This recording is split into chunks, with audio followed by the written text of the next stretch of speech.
Buenas tardes, bienvenidos a todos los que ya se encuentran conectados. Les agradecemos la puntualidad a todos los que ya se encuentran acá, dispuestos para la reunión.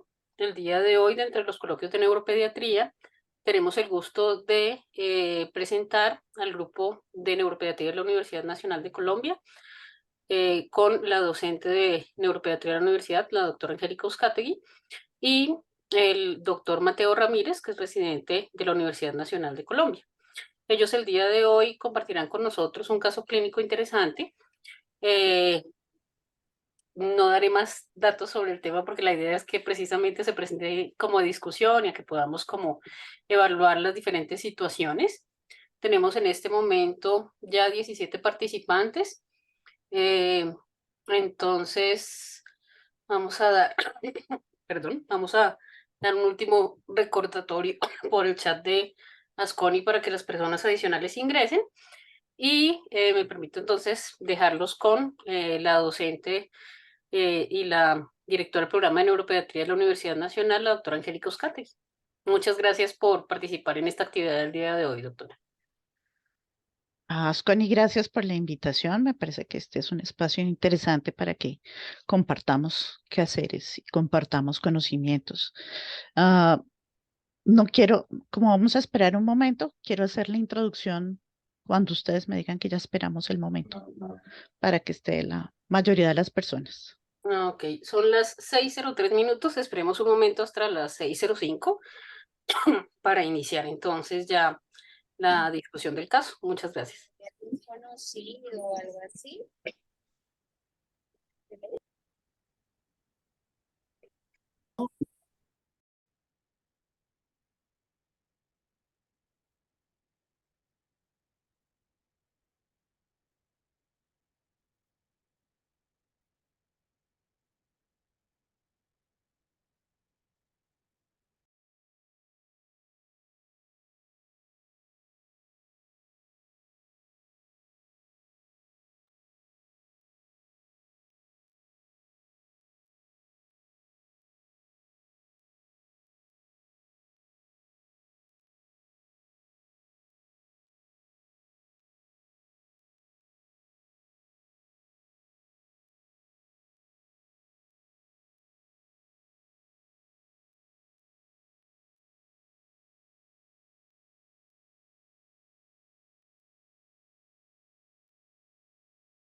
Bueno, pues en mi reloj ya son las 6:05 y además yo sé que todos están con afán de ir a ver los 3 goles que va a meter Lucho. Así que, más los 2 de James. Así que voy a arrancar con la introducción. Hoy queremos traerles un caso a modo de ejemplo para poder compartir con ustedes una temática que pues cada día es más frecuente para nosotros en la consulta o en la evaluación intrahospitalaria de pacientes. Entonces, ojalá nos tengamos una bonita discusión del caso clínico y luego vamos a presentar para ustedes una parte sucinta de un tema que nos parece que es relevante. Los voy a dejar con Mateo Ramírez, que es el residente de tercer año de neuropediatría, y él les va a hacer la presentación del caso. Mateo, gracias. Gracias, profe. Muy buenas tardes para todos. Como muy bien me presentó la profe, mi nombre es Mateo Ramírez, yo soy residente de tercer año de neuropediatría de la Universidad Nacional y pues tenemos el honor de tener a cargo el coloquio de neuropediatría del programa de la Universidad Nacional de Colombia. Entonces vamos a empezar con una discusión de un caso clínico interesante. Entonces, pues se trataba de un paciente masculino de 12 años de edad, natural de Bogotá, procedente de Soacha, quien había ingresado a nuestro hospital el 27 de julio del 2023. Lo habían remitido de otro centro hospitalario por una sospecha de un estado epiléptico. El paciente en ese momento se encontraba de día, se encontraba en un bus y estaba yéndose a tomar un panel de epilepsia porque se lo habían indicado en algún momento en alguna consulta. mientras estaba en el bus presenta una pérdida del tono postural. Estos son datos que se toman de la historia de ingreso de la unidad de cuidado intensivo pediátrico. Lo describen como que el niño tenía nistagmus y tenía cianosis peribucal, pero pues en realidad no nos proporcionaban otros datos desde el punto de vista semiológico. Ingresó al centro hospitalario de donde venía remitido. En la historia de ese centro hospitalario decía que había presentado una crisis que describieron ellos como una crisis tónico-clónica generalizada y que duró más de 20 minutos. Al parecer estaba desaturado, por lo cual deciden asegurar vía aérea con protocolo de inducción rápida, hacen sedación con fentanil propofol y remiten al Hospital de la Misericordia. El niño venía en estudio por un antecedente de una epilepsia del lóbulo frontal que le habían catalogado como fármaco-resistente y habían considerado pues que estaba presentando un estado epiléptico en ese momento.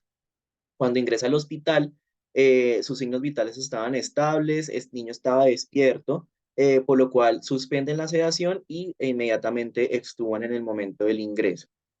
Como antecedentes importantes, había tenido múltiples hospitalizaciones, principalmente durante los últimos 7 meses, casi que el último año, por múltiples eventos ictales, donde muchos de ellos habían sido estados epilépticos. También pues estaba con estaba en vigilancia por unas adenopatías por pediatría, pero pues en realidad no era nada grave. Y tenía había estado hospitalizado 15 días previos antes por un estado epiléptico donde también lo habían intubado y ajusta el manejo en la ciudad de Neiva. Tenía un diagnóstico no claro de una epilepsia del lóbulo frontal que había sido diagnosticado en mayo del 2022 y que lo habían descrito como que debutaba con una crisis de ausencia, pero pues en realidad esto no es claro. Nuevamente recalco pues que son datos tomados de la historia clínica. Y pues que también tenía un trastorno de la conducta asociado y que venía en manejo, y un trastorno comportamental y que venía en manejo por psiquiatría y venía recibiendo manejo farmacológico por tiempo no definido. Dentro de toda la historia de medicamentos, él venía, pues, digamos que los habían descrito como antecedentes alérgicos, en el cual habían descrito que en algún momento recibió ácido valproico, con el cual pues había desarrollado una hiperamonemia, había tomado la motrigina, con el cual había hecho rash cutáneo, y había recibido el levetiracetam, con el cual pues había empeorado el trastorno comportamental que el niño ya tenía de base. El niño previamente pues tenía mal rendimiento académico, había casi que todo el año había tenido ausentismo escolar por toda esta situación médica y pues en este momento pues no se encontraba escolarizado.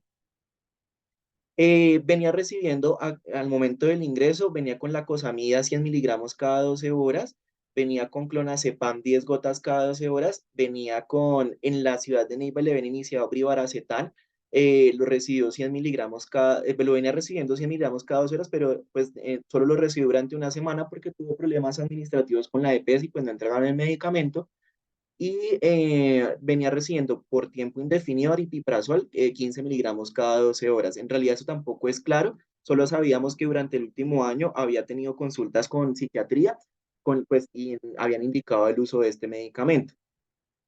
Cuando ingresa a la UCI, nuevamente pues el examen físico general era normal, los signos vitales estaban estables y dentro del examen neurológico que ellos lo describen que estaba alerta, que el niño respondía a preguntas, que el plasma estaba normal y pues que en realidad no tenía crisis clínicas y venía con infusión de midazolam 0.1 miligramo kilo hora, pero pues eso lo suspenden.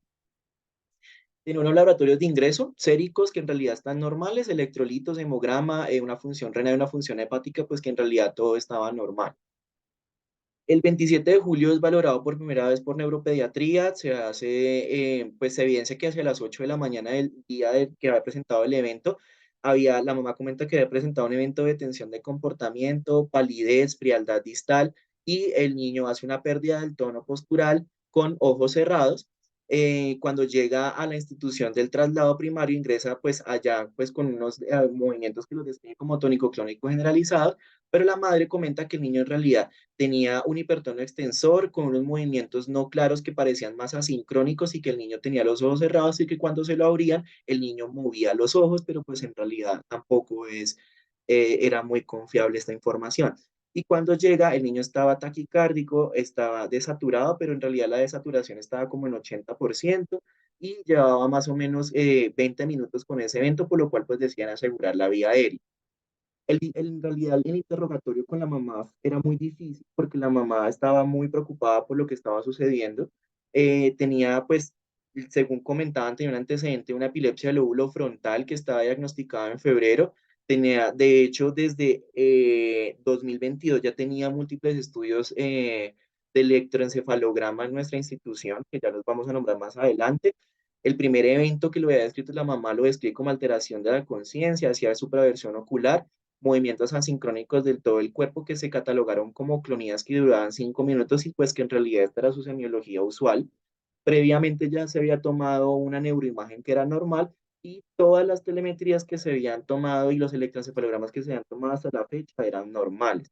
Había recibido, como ya les había comentado, valproico inicialmente, que presentó una hiperamonemia y pues había presentado múltiples efectos adversos a otros medicamentos.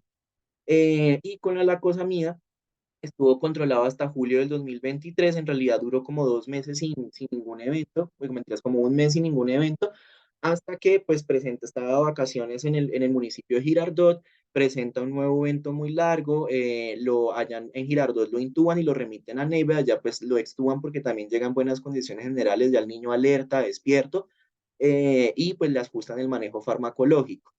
Em, y allá pues en Neiva pues le habían iniciado lo del brivaracetam, pero es que solo lo recibió durante una semana. Al examen neurológico, en realidad el examen neurológico estaba normal, el niño estaba alerta, estaba tranquilo, no tenía sus funciones cognitivas en realidad estaban aparentemente normal, no tenía déficit de pares craneales y el examen motor y sensitivo, pues aparentemente era normal y pues en ese momento pues no tenía crisis, por lo menos evidentemente clínica. Se había tomado una resonancia hacia febrero del 2023 que era normal y tenía, como les decía, estudios de telemetría desde mayo del 2022 de diferentes horas, de diferente cantidad de horas, una en mayo, otra en diciembre, otra nuevamente en febrero. eh, y otras en junio que en realidad pues aparentemente era normal. Aquí hay una aclaración y es que en febrero fue el primer evento que lo catalogaron como estado epiléptico, en el cual pues solo se evidencia la identificación de ritmos de fondo y otra en junio también, pero pues se asoció secundario a la sedación que el niño tenía, pero pues en realidad no tenía descargas epileptiformes ni nada. Entonces, no sé si tengan preguntas o comentarios hasta este momento. ¿Quieren hacer alguna pregunta en especial? ¿Quieren que les aclaremos algo de la historia?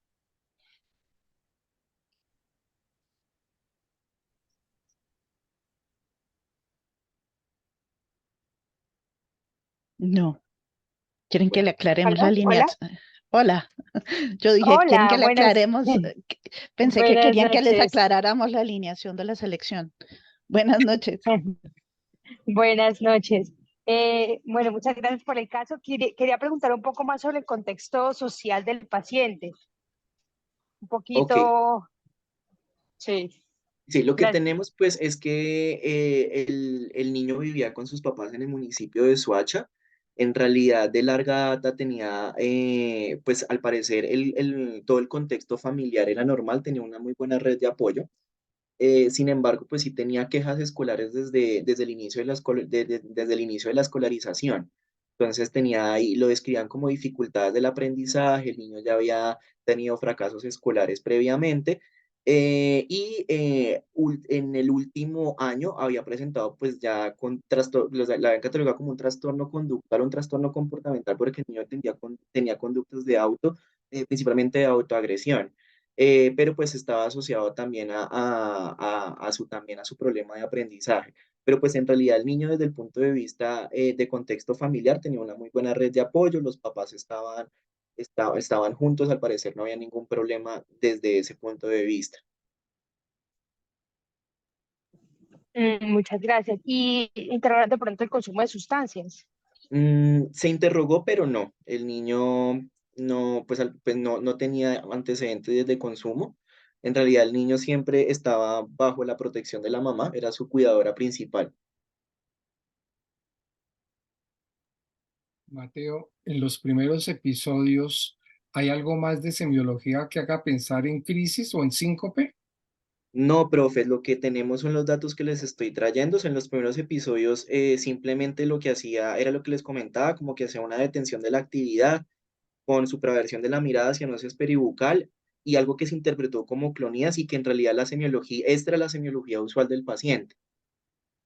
Y en la Y que mayoría de los episodios los ojos estaban cerrados. inicialmente los primeros estaban con los ojos abiertos, pero desde este año todos los eventos eran largos y todos eran con los ojos cerrados y hacían como unos movimientos de cintura escapular, como arrítmicos. Gracias. Listo, profe.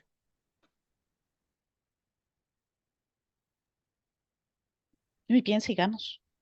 Listo. Entonces, pues en ese momento se dejó como diagnóstico una epilepsia focal refractaria. En realidad se dejó como un estado epiléptico motor superrefractario a repetición, 3 en el último mes, con una sospecha de un pseudoestado epiléptico controlado con una alteración comportamental severa. En ese momento lo que se realizó pues fue dejar la misma dosis de la cosamida, se decidió no reiniciar ni levetiracetam ni brivaracetam y se cambió clonazepam por clobazam 10 miligramos cada 12 horas. Se había indicado pues ya el retiro de midazolam y se había solicitado una resonancia que a la final pues no se realizó y una telemetría de 24 horas ahí en la unidad de cuidado intensivo. Entonces, durante toda la hospitalización, el niño dura en la unidad de cuidado intensivo unos 2 días, luego es trasladado al piso de neuropediatría. En abril ya se habían documentado estos eventos de semiología que estaba presentando ahorita en esa telemetría, en el cual los eventos eran de igual semiología, pero pues no tenían un correlato eléctrico. El reporte de la telemetría que se realizó durante la estancia en la unidad de cuidado intensivo, que fue 24 horas, fue normal y pues en algún momento se sospechó que pudiese tener unas características sincopales, por lo cual se le realizó un ecocardiograma y un Holter que fueron normales. Eh, Hacia el 3 de agosto vuelve a presentar un nuevo evento de las mismas características semiológicas, porque pues ya al niño se le había, en ese momento al niño se le había indicado que se le iba a dar salida en la mañana. En el proceso de salida vuelve a presentar otro evento de estas características, es valorado por pediatría, le aplican una dosis única de midazolam de 5 miligramos, indican traslado a UCI, solicitan una nueva telemetría de 6 horas por parte del servicio de pediatría. Sin embargo, nosotros cuando vamos a verlo, vemos que está teniendo unos movimientos de baja amplitud asincrónicos de las extremidades y de la cintura escapular con ojos cerrados y tenía respuesta pupilar y movimientos de baja amplitud horizontales oculares que se dan con el estímulo al momento de abrir los ojos. O sea, y que pues en realidad el evento se dio se dio con estímulo. Pues es trasladado nuevamente a la UCI, pero en realidad la unidad dura solo la tarde y la noche. Al otro día se es trasladado nuevamente a piso de neuropediatría y se solicita apoyo por psicología y psiquiatría infantil. Es valorado por psicología. Psicología detecta que el niño fue víctima de bullying escolar el año previo, pues ese mismo año hasta que es retirado del colegio. Lo notan con un aspecto ansioso de fondo triste y tenía marcados síntomas afectivos. Tenía muy pobres habilidades desde el punto de vista social y tenía un vínculo familiar bueno. Sin embargo, consideraban que los padres tenían unas conductas de sobreprotección, principalmente la mamá. Y pues sospecharon que tuviera una discapacidad cognitiva, pero pues en realidad esto ya estaba en estudio, esto ya estaba confirmado.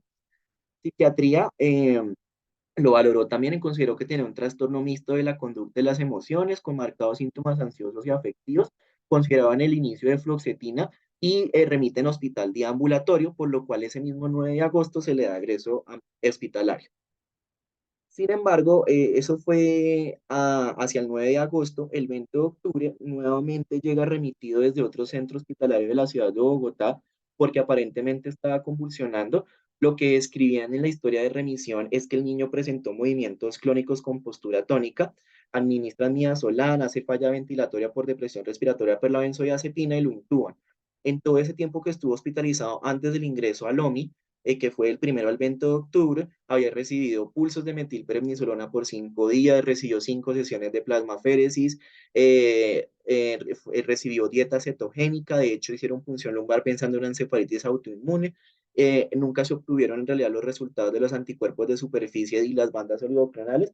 Se le ordenó, hicieron una telemetría, de hecho Allá el niño recibió inmunoglobulinas, tuvo una infusión con ketamina y midazolam que se suspendieron, Rivaroxaban también lo han iniciado, que también se suspendió al ingreso a la hospitalización, Vigabatrin también, y cannabidiol, pero los medicamentos que aparecen en rojo son los medicamentos que se suspendieron una vez ingresó nuevamente al hospital.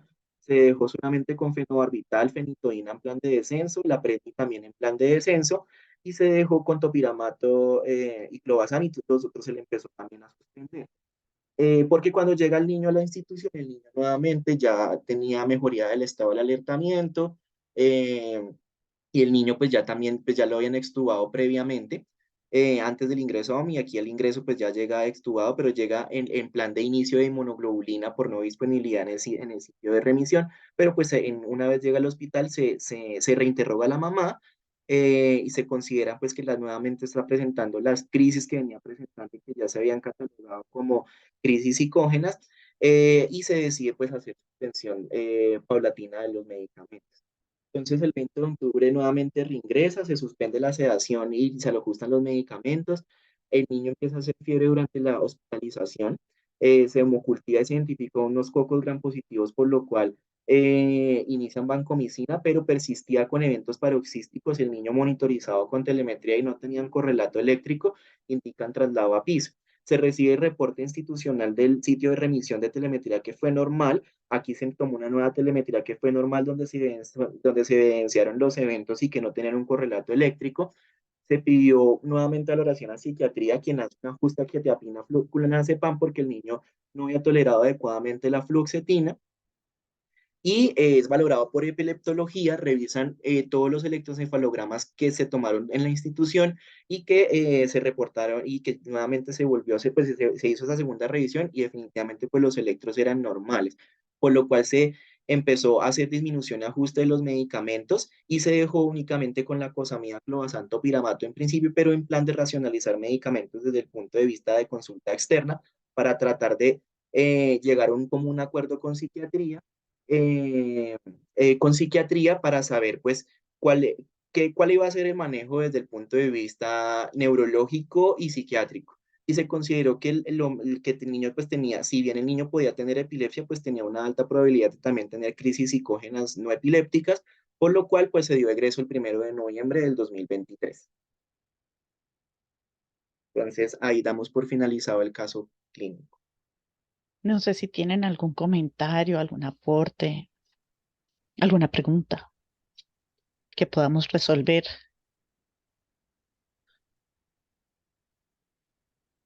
Yo aquí quiero hacer algunas anotaciones. Lo primero es que nosotros, los neuropediatras, tenemos que ser, ya, doctora Piñero, ya la dejo hablar, tenemos que ser los que más le enseñamos a todo el mundo a reconocer la semiología de crisis, porque estos desastres se dan porque la gente lo ve moviéndose y para todo el mundo esos movimientos son crisis.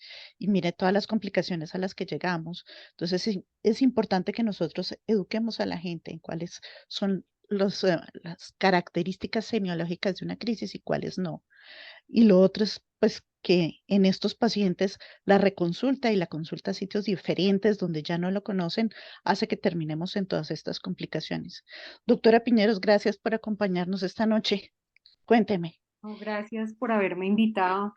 Yo me conecté un poquito tarde, pero quería preguntar, pues como hacer una pregunta y un comentario. La pregunta es respecto al tiempo que transcurrió entre que el niño fue atendido en Neiva y la hospitalización en el OMI, cuando pues consulta por última vez que es hospitalizado.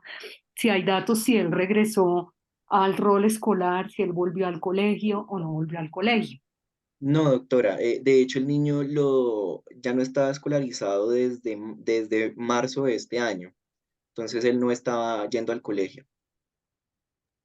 Ok, y lo otro era con relación, bueno, pues lo que pasa es que no hay como mucha información de la valoración de psiquiatría, tanto de la que se le hizo en Neiva, ¿cierto? Como la que se hizo en el OMI, pero pues entiendo que se hizo como una reunión para hacer un plan como terapéutico en conjunto para abordar el caso, pues en donde me llama la atención el uso de los medicamentos, pues claro que no hay como un diagnóstico muy claro Es un trastorno mixto de la conducta y las emociones, pero por la presentación que hace el doctor, entiendo que es un niño que tiene unas dificultades académicas, que estaba siendo víctima pues de bullying, eh, así que pues digamos que desde el punto de vista farmacológico, a no ser que se haya establecido una comorbilidad clara con un trastorno afectivo, pues el tratamiento farmacológico no va a ser muy efectivo porque no hay un tratamiento farmacológico específico para un trastorno conversivo, ¿no? Entonces, pues lástima que no está como disponible esa información o que no está el psiquiatra que lo haya atendido, pero pues quería hacer sencillamente esa observación porque me llamó la atención que, o no sé si entendí mal, estando en la UCI en Neiva o estando, le dejaron el aripiprazol, pero no sé si, o ese se le retiró. No, no, señora, él ya venía con el aripiprazol. No sabemos desde cuándo, porque es que psiquiatría lo venía viendo desde el año pasado, pero él ya venía con el aripiprazol, incluso en la hospitalización de Neiva, y en Neiva no lo valoró el psiquiatra. Las valoraciones que tuvo por psiquiatría fueron en OMI. Sí, a lo que Yo, voy es que yo, digamos yo, que no hay necesidad de dejar ese medicamento si él está, o sea, se está como haciendo un diagnóstico diferencial entre si son verdaderas crisis o son pseudocrisis. Un antipsicótico en ese momento no tiene sentido a no ser que el niño pues ya se hubiera establecido, no, es que está agresivo y eso no es una convulsión, es una pseudoconvulsión, porque si fuera una convulsión, en primer lugar, digamos, muchos de estos medicamentos le pueden disminuir el umbral convulsivo y de hecho pueden presentar hasta movimientos o una alteración en el movimiento o un extrapiramidalismo, especialmente el aripiprazol, a las dosis que él estaba tomando, no sé la edad porque llegué un poquito tarde, pero que pueden confundir el cuadro clínico. Entonces, como que lo que yo, digamos, por experiencia personal, yo ya no trabajo en enlace, no estoy en un servicio de hospitalización, pero en un hospital donde haya enlace, pero lo que sí sé es que produce como mucha angustia ver este tipo de pacientes y que a veces esa angustia lleva a que se utilicen medicamentos innecesarios de psiquiatría, pues que en ese caso pues no es urgente, porque además si el niño no está agresivo, el abordaje que se tiene que hacer, digamos, el pilar del abordaje no son los medicamentos, porque probablemente acá, bueno, no sé, eso sí ya me lo estoy especulando, pero si es un niño que tiene un CI bajo, probablemente tiene muchos estresores si no se han hecho los ajustes, bueno, escolares en este caso no, porque ya estaba desescolarizado, pero posiblemente otras situaciones que son más difíciles de afrontar en una persona que tiene un CI bajo. yo me atrevo a ser abogada del diablo. Yo creo que es por la mención que se hace que antes del primer ingreso hay una mención a que él tenía autolesiones. Pero pues, me lo estoy inventando, porque realmente, que es otro problema que todos tenemos, es que usualmente nos remiten los pacientes y la información es muy escasa. Ni los papás han entendido bien qué tiene el paciente, ni tienen a disposición copias de las historias o lo que traen es insuficiente y pues le toca a uno, así como estamos hoy, especular y ponernos a pensar, yo creo que es más o menos porque tal cosa, eso también es un problema que estamos teniendo, ¿cierto? Eso refleja el desorden que tenemos en nuestro sistema de referencia y contrarreferencia, y es que no nos comunicamos adecuadamente y quedamos con un montón de vacíos en la información. Uno supone que el especialista alguna razón debió tener, pero pues estoy de acuerdo con usted. Yo no tengo como los elementos para entender por qué ese tratamiento yo tampoco lo tengo claro. Bueno, gracias. No a usted.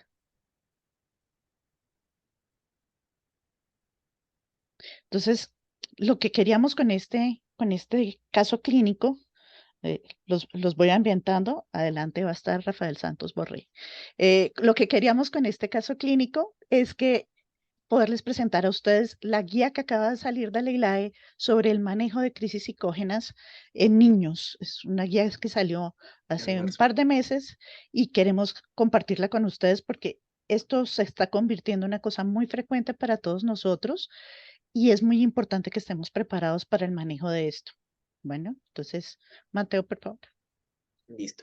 Entonces vamos a hablar sobre crisis psicógenas no epilépticas. Cuanto a la definición, pues en realidad las definiciones han ido variando en el tiempo. lo que sabemos y lo que dice la última actualización del Task Force de Psiquiatría de Epilepsia de la ILAE, habla que son cambios paroxísticos en el comportamiento que van a asemejar una crisis epiléptica, pero pues que en realidad no tienen un correlato electrofisiológico o una evidencia clínica de epilepsia. Digamos que si bien estos pacientes debutan como crisis, podemos diferenciar esas crisis en epilépticas y no epilépticas, siendo pues las más frecuentes dentro de las no epilépticas, las crisis psicógenas no epilépticas, que es el nombre que se debe usar y el nombre que está avalado por lo menos por ILAE. Previamente se usaban nombres como trastornos conversivos, pseudocrisis, entre otros, pero pues el nombre que estamos en este momento a la fecha son las crisis psicógenas no epilépticas. Entonces, pues muchos de ellos van a debutar con episodios de movimientos y sensaciones alteradas que pueden comportarse similar a una crisis de origen ictal, eh, pero que usualmente va a estar asociado a procesos psicológicos previos. Es una, es una entidad muy frecuente y se presenta en todas las edades, si bien no hay estudios de prevalencia e incidencia en niños, lo que hay pues son algunos reportes. Se cree la prevalencia a nivel mundial oscila entre 2 a 33 por cada 100.000 habitantes, dentro de los cuales más o menos está presente en el 10 a 20% de los pacientes adultos que tienen epilepsia. Lo que se ha visto y lo que se sabe por lo menos en los niños es que más o menos del 3,5 al 20% de los niños que van direccionados hacia la realización de una videotelemetría presentan eventos paroxísticos no epilépticos y de los cuales el 11 al 38% corresponden a las crisis psicógenas no epilépticas. Y también, pues, por epidemiología conocemos que hasta el cerca del 80% de los pacientes con crisis psicógenas no epilépticas en algún momento de su vida recibieron algún medicamento anticrisis. Como les dije, pues hay estudios en diferentes países. Tenemos en India que más o menos la edad promedio de diagnóstico en niños era de aproximadamente de 8 a 12 años. Sin embargo, una de las cosas que es claro es que como bien sabemos que el comportamiento clínico puede ser confundido muy fácil con eventos de origen ictal, muchas veces tenemos retrasos en el diagnóstico que pueden oscilar hasta 3 años, dentro de los cuales pues 3 años el paciente va a recibir medicamentos anticrisis. Otros estudios en los países escandinavos hablan de que la frecuencia puede variar entre 2,4 a 3,1 por cada 100.000 niños, siendo esto pues bastante importante.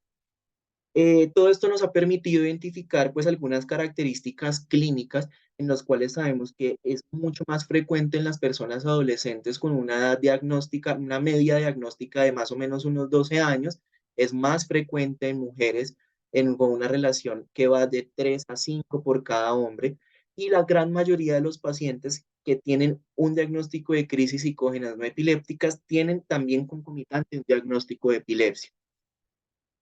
De hecho, se hizo un estudio multicéntrico en los cuales evaluaron unos pacientes, pues, evaluaron características principalmente demográficas en pacientes que tenían crisis psicógenas no epilépticas de origen pediátrico en 5 países que fueron Irán, Brasil, Estados Unidos, Canadá, Venezuela, en los cuales pues se identificó que definitivamente tenían una mayor presentación en las mujeres que en los hombres, y pues la edad media, la edad de inicio más o menos aproximadamente va entre los 11 y los 12 años.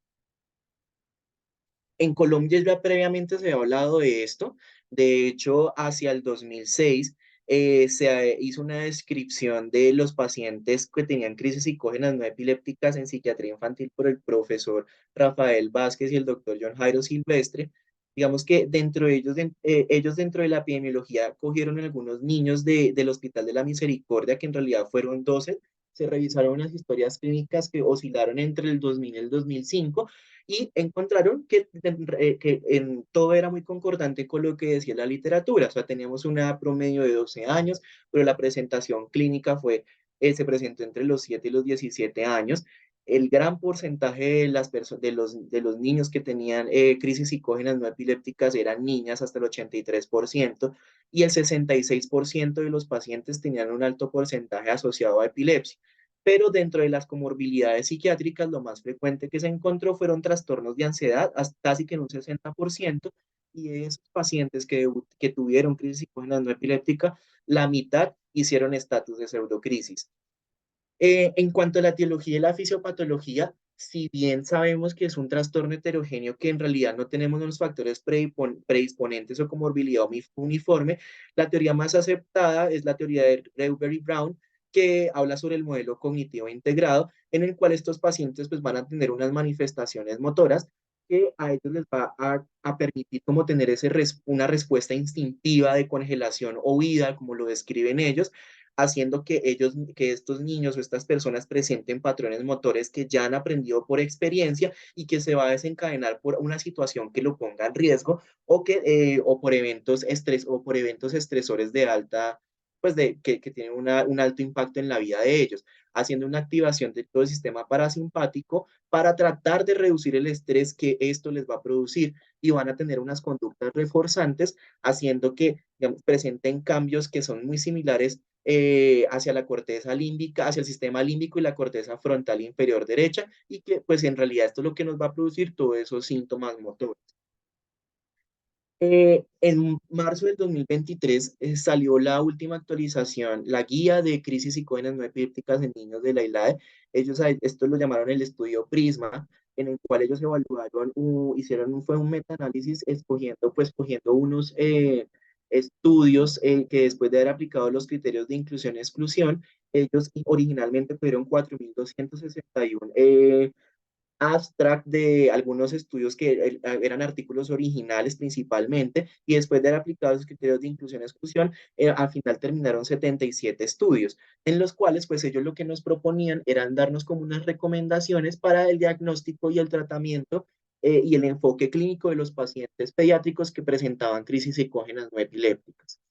Dentro de los factores de riesgo se evidenció que si bien tenemos algunos problemas de origen psicológico, muchos de ellos están atribuidos a la disfunción familiar hasta en un 42 a 48%, casi que del 21 al 46% de estos niños tenían problemas escolares, había una proporción muy baja que estaba relacionada con abuso físico y sexual, pero uno de los grandes inconvenientes es que estos niños podían tener o no problemas de autoestima, problemas de imagen corporal o dependencia física o emocional hacia otra persona.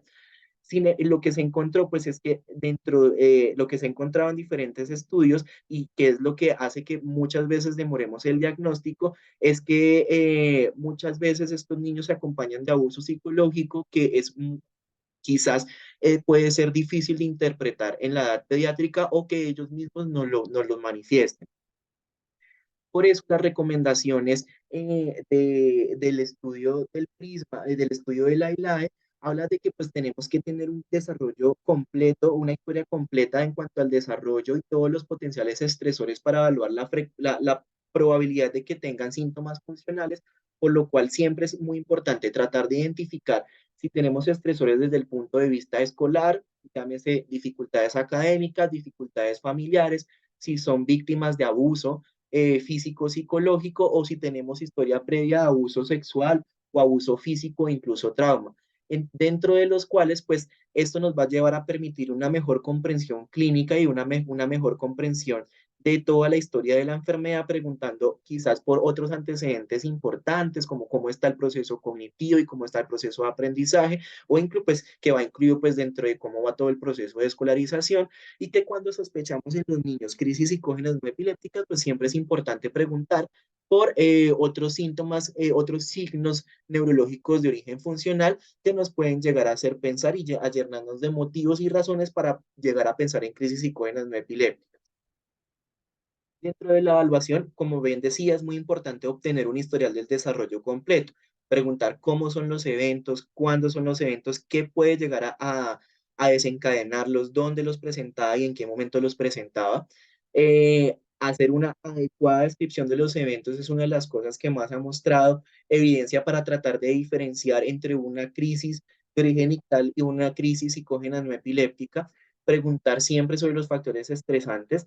Idealmente, si tenemos disponibilidad de videotelemetría, pues es importante mirar pues, si podemos hacer una monitorización para tratar de buscar un correlato electroclínico, pero es importante tener en cuenta todo lo que nos dicen los papás, todo lo que nos dice el colegio y si tenemos grabaciones. Sin embargo, lo de las grabaciones hay que hacer un asterisco porque muchas veces, si bien son útiles y ha demostrado ser útiles, muchas veces también pueden ser un factor confusor porque en algunas oportunidades pues los papás pues no logran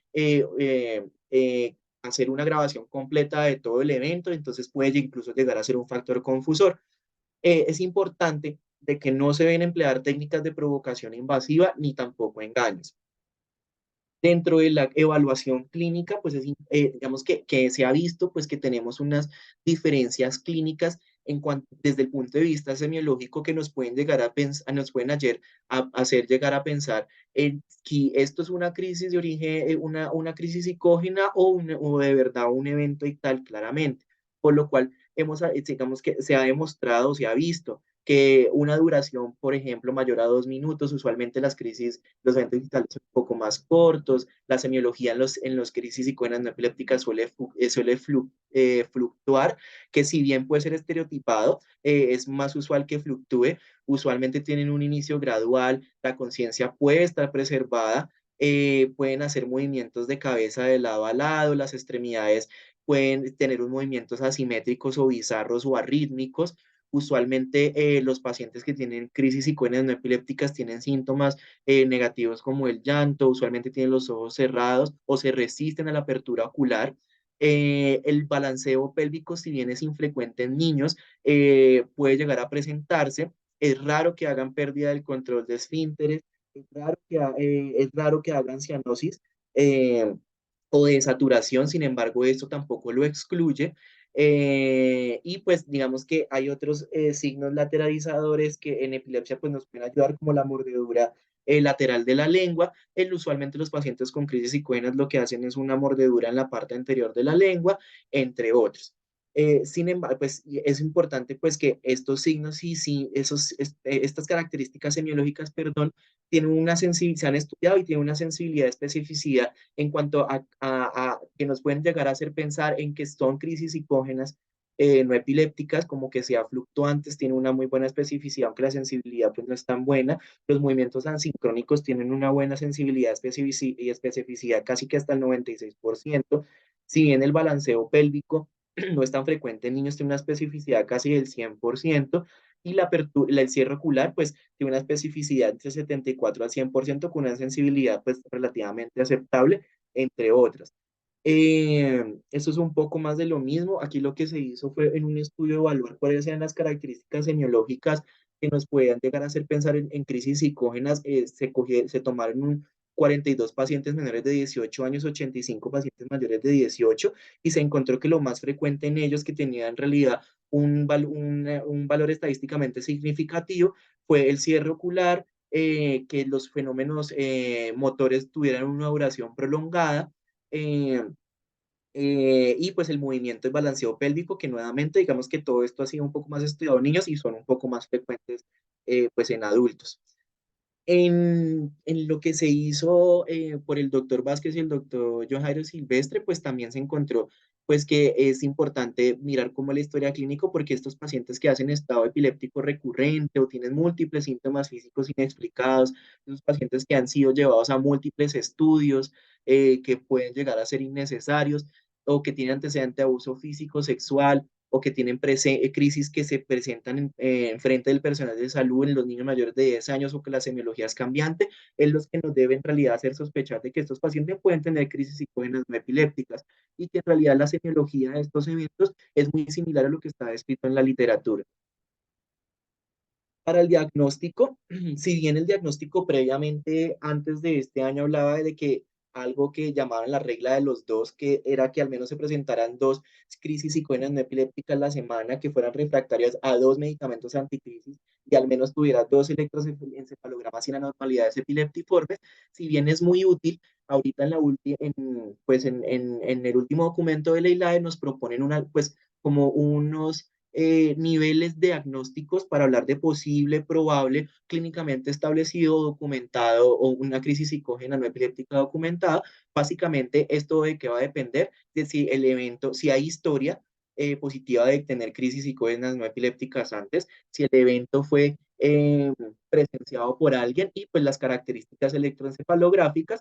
Hablamos pues de un posible, cuando hablamos de que fue presenciado, lo pueden describir y no tenemos actividad no logramos tener un electroencefalograma, hablamos de que está clínicamente establecido, perdón, clínicamente probable cuando vemos, podemos visualizarlo en un video o nos lo cuentan muy de mejor, o sea, tenemos una muy buena descripción semiológica y que sabemos que las características semiológicas son atribuibles a una crisis psicótica no epiléptica y que no tiene actividad en el electroencefalograma ni tal ni icterital, y clínicamente establecido cuando son presenciados por un médico, o cuando tenemos una semiología que es claramente sugestiva de una crisis psicógena no epiléptica, incluido pues si tenemos o no tenemos el electroencefalograma y pues si lo tenemos pues que sea evidenciado y que no haya un correlato eléctrico, y documentado cuando tenemos una persona que es experta en epilepsia,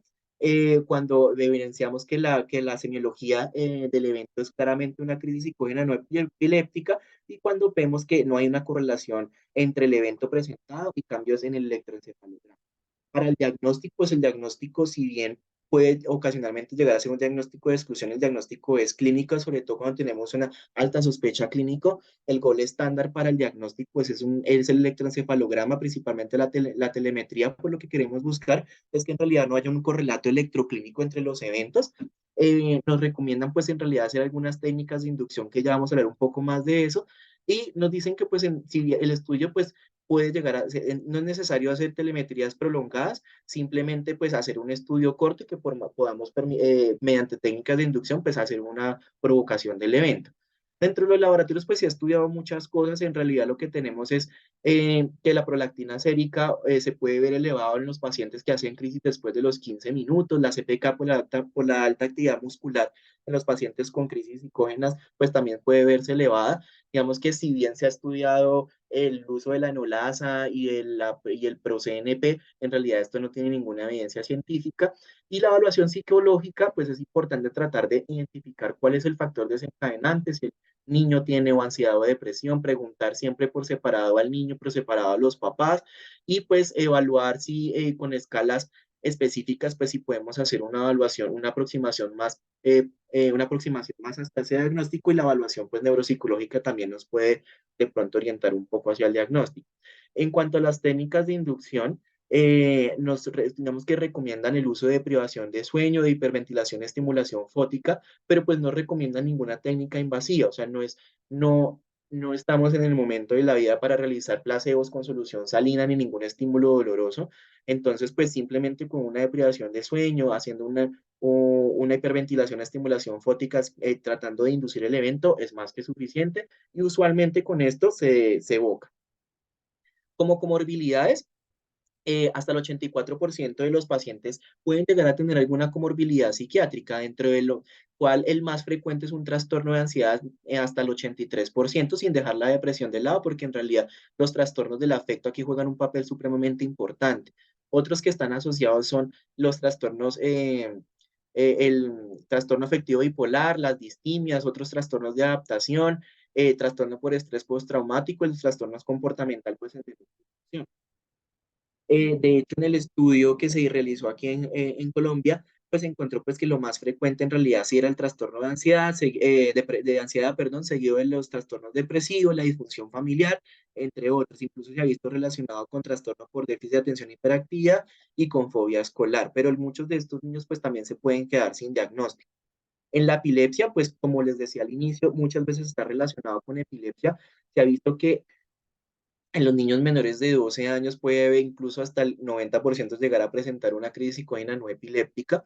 En los pacientes que tienen historia familiar de epilepsia, hasta el 43% pueden llegar a presentar, pues, tener concomitante epilepsia y crisis psicógenas no epilépticas. Y esto es un dato muy importante porque hasta el 13.5% de los pacientes que tienen crisis psicógenas no epilépticas hacen un pseudoestado epiléptico, por lo cual esto va a llevar a que haya más diatrogenia, a que haya más tratamientos que pueden llegar a producir cierto grado de morbilidad en estos pacientes.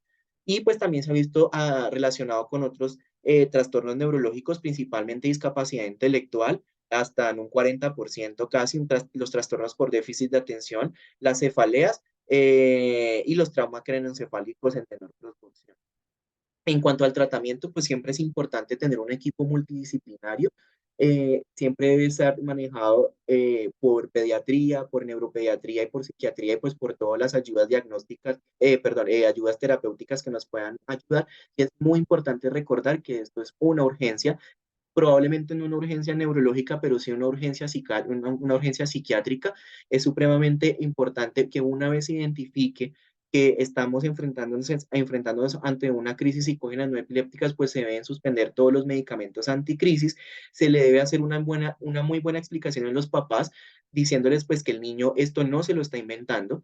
Eso es quizás una de las cosas más fundamentales porque a veces los papás pues se toman todo muy relajado y pues ya no vuelven tampoco a consultar y dejan a su niño con su trastorno afectivo ahí pues mal. Es importante pues si podemos adquirir material educativo para poder pues hacer una completa educación hacia los padres, hacia esta entidad y pues la salud mental aquí juega un papel fundamental. ¿Qué se ha visto y qué tenemos de tratamiento? Pues en realidad se han estudiado muchísimas cosas, desde la terapia cognitivo-conductual, la psicodinámica interpersonal, el mindfulness, la exposición prolongada y la psicoterapia grupal, pero pues en realidad lo que se más visto que en realidad tiene evidencia y efectividad a largo plazo es la terapia cognitivo-conductual. Lo que se busca en estos niños es educar sobre el trastorno y cómo va a tener una mejor respuesta ante el estrés y tratar de identificar los desencadenantes, brindando pues también herramientas que nos permitan mitigar esto, incorporando nuevos comportamientos que pues aborden este problema y evite que se presente, y la identificación y cambio de pensamientos poco útiles que van a reforzar los síntomas. Eh, en cuanto al pronóstico, cuando se ha hecho un muy buen diagnóstico, pues hasta el 81% de los pacientes están libres de crisis psicógenas no epilépticas a los 3 años, y pues digamos que esto también va a disminuir la consulta, que pues a menor edad y ser niñas pues tienen un mejor, a menor edad es peor el desenlace a largo plazo, ser mujer tiene un mejor desenlace, ser hombre quizás es un poco, suele costarles un poco más. Y pues que los pacientes que tienen un mayor nivel socioeconómico pues a largo plazo también tienen mejor respuesta. Entonces, para concluir, pues es importante que el reconocimiento de las crisis psicógenas no epilépticas previene tratamientos innecesarios, reduce riesgos de morbimortalidad por la iatrogenia, y pues además estudios innecesarios pues que también tienen un coste alto para nuestro sistema de salud. Puede haber pues heterogeneidad en los factores predisponentes y precipitantes en la aparición de crisis psicógenas no epilépticas en niños, lo que podría requerir enfoques distintos. Pues siempre es importante que recordar que siempre todos los niños se deben individualizar, cada niño es diferente, y pues se debe investigar un poco más a las familias en busca de factores asociados que pues nos puedan llevar a predecir o contribuir a la resolución satisfactoria de las crisis psicógenas. Muchas gracias. Gracias, Mateo, y gracias pues a todos. Yo quisiera también a modo de cierre hacer varias recomendaciones. Uno, que para los más jóvenes que están asistiendo hoy, es muy importante que hagan una buena descripción de las crisis. Creo que parte de los problemas de esta pobre criatura es que todo el mundo escribía que tenía crisis tónico-clónico generalizadas y el que lo recibe se las cree. Y fíjense que después, ya cuando se hace una mejor evaluación y un mejor interrogatorio, se empiezan a encontrar que los síntomas probablemente desde el principio estaba orientándonos a crisis psicógenas. Entonces, para los más jóvenes, no se aceleren a dar diagnósticos del evento, descríbanlo con detalle. Lo otro es que al final, como siempre en epilepsia, pues quedamos muy dependientes de la clínica y realmente presenciar y registrar el evento es lo que nos va a ayudar a hacer los diagnósticos. Y una cosa más, y es que no solo esto es costoso para el sistema, es costoso para el paciente. Miren que este paciente se infectó, estar en cuidado intensivo, intubado, con sedación. No se merece eso cuando nosotros tenemos claridad qué es lo que tiene el paciente, ¿no?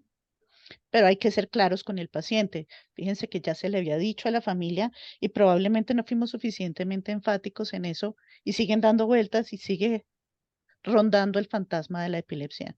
Y eso hace que la gente se equivoque. ¿Ibas a decir algo, Heidi?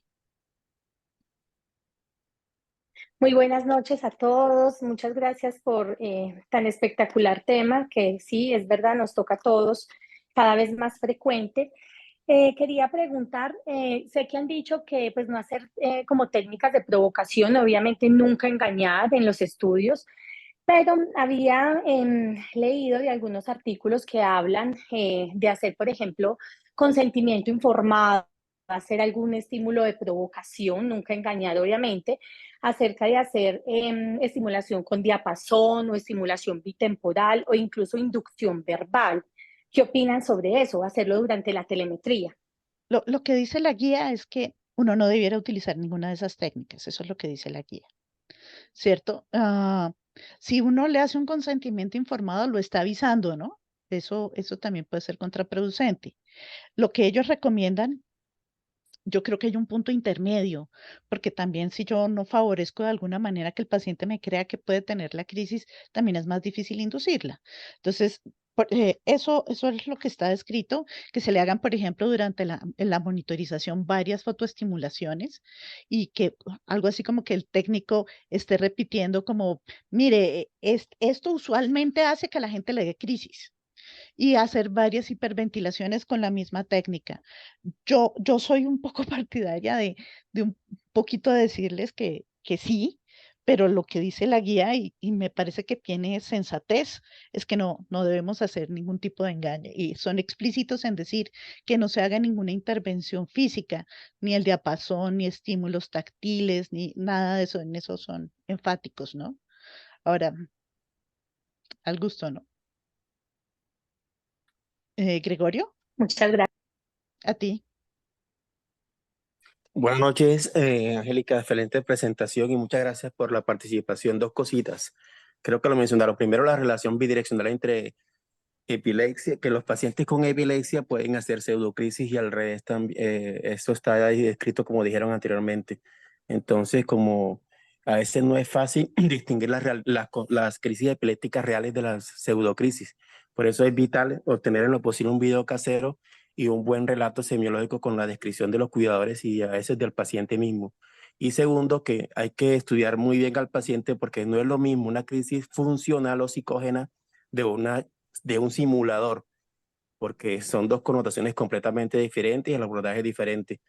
Y completamente de acuerdo con el uso de, creemos a verse como son, creemos que son psiquiátricos, entre comillas, la solución es dar un psicofármaco y no es la respuesta apropiada, sino un abordaje muy completo y contrastar con evidencia, sobre todo con la telemetría, si tenemos el gold estándar confirmado, y manejar la parte con psiquiatría, enlace y psicología. Muchas gracias. A usted, gracias. No sé si hay otras preguntas. Entonces, les agradezco a todos. Hoy es un día accidentado. Muchas gracias por haber estado aquí con nosotros. Eh, y además quiero decirles que no le tenemos miedo a Vinicius. Hoy ganamos. Muchas gracias a todos por haber venido. Gracias, Asconi. Gracias. Gracias a todos y buena noche para todos.